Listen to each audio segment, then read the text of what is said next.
Hey guys, today I wanted to make a full instructional video on how to install the hammer mod into the Leatherman Surge from beginning to end and show all steps for anyone who hasn't worked on this tool before.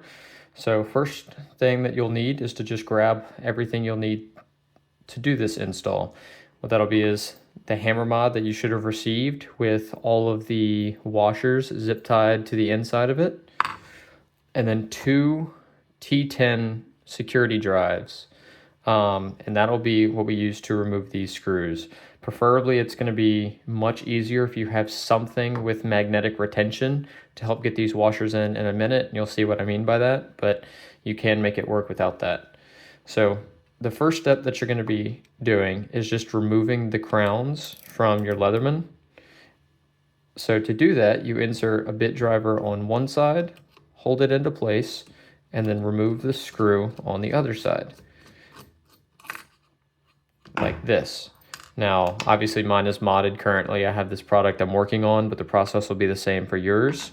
On one side, you should have a tiny screw that falls out, and on the other side, you should have this longer bolt with threads on the end of it that looks like this. So we're going to set these to the side for now, and then remove the can opener and the bit driver from that side of the tool. Now you should notice when you take this out, it should come with a shim stock from Leatherman. You'll also need to keep that on the side. And now it's time to actually install the hammer mod. So cut this zip tie and be careful not to lose the washers that are included. And what you'll do first is take the two brass washers, that'll be these washers, and orient the tool like this. So this is how we'll install it on. In the tool, you can see some indentations that are made to fit these brass washers, and gravity will hold the bottom one very well, but this top one you'll kind of have to feed up from the bottom, and then I recommend holding it from the inside like this with your pointer finger just to keep it from falling. Now what you want to do is slide the hammer mod onto the tool. You can get it part of the way, and then the washers should hold themselves. You can see them in there like this. And then once it's partially fed on, you'll press the lock release and then slide this all the way into place. Now all of these holes should line up with the washers in place just as you see here. Next, I find it easiest to make the tool into an L and fold the pliers into this side, and that's just to get accessibility for what we're going to do here. So then I'll place this tool up on its side like this so that you can see, and reinstall the bit driver and can opener. So you're going to take this long screw that we removed earlier and insert it in from one side. You might have to wiggle just a tad or even look down one end in case it's not perfectly aligned. You should just wiggle a little bit and then see it pass through. You're going to want to take this can opener and with it in the fully out position, install this can opener. So what I'm going to do here is just feed this bolt through the can opener. And it's helpful if you have it in the middle like this and you're trying to slide it to one side, it can get stuck a little bit. So it's helpful to just press this lock release on the bottom. That's what I'm going to do here. It relieves some tension, and then I'm able to move it over to one side. Next is where we'll reinsert one of the small silver shims. Now, this is where it's useful to have something slightly magnetic like this so that you can pick it up. And normally this is probably the most difficult part of the process. It can be a little finicky getting the washer to align. But what I'll do is with the magnetic retention, kind of slide this washer into place just like that. If you can't seem to get this step, sometimes it's useful to have this bolt a little bit farther over. That way, once you get it on the bolt, it can't come back off, because sometimes the magnet of this tool likes to catch it on the way back out. Now that you have the small shim installed on this side of the can opener, you'll take your bit driver. What you want to do to install this is get it pressed against this bolt and make sure you're keeping tension on it as you slowly back this bolt out. What you want to keep in mind is that if you back this out too far, that shim could fall out of place, and that's what you want to try to avoid. It is fixable and you can feed something from the other side, but it's just useful to help by keeping tension on the bit driver onto the bolt as you slowly pull this back and drive your bit driver into place.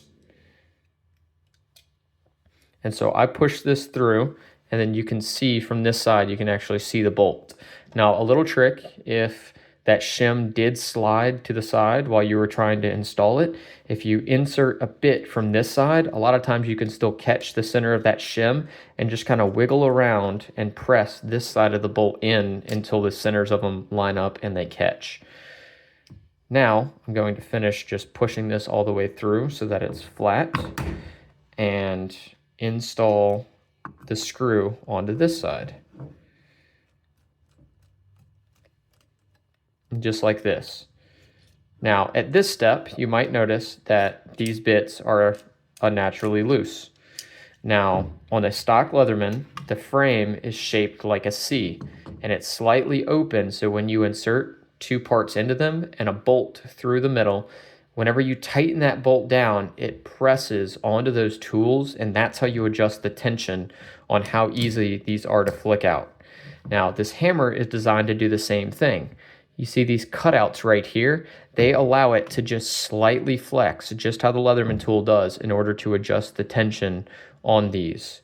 Now, what you'll want to be careful of is you want to tighten these down. However, you don't want to just go absurdly far and strip out your bolts.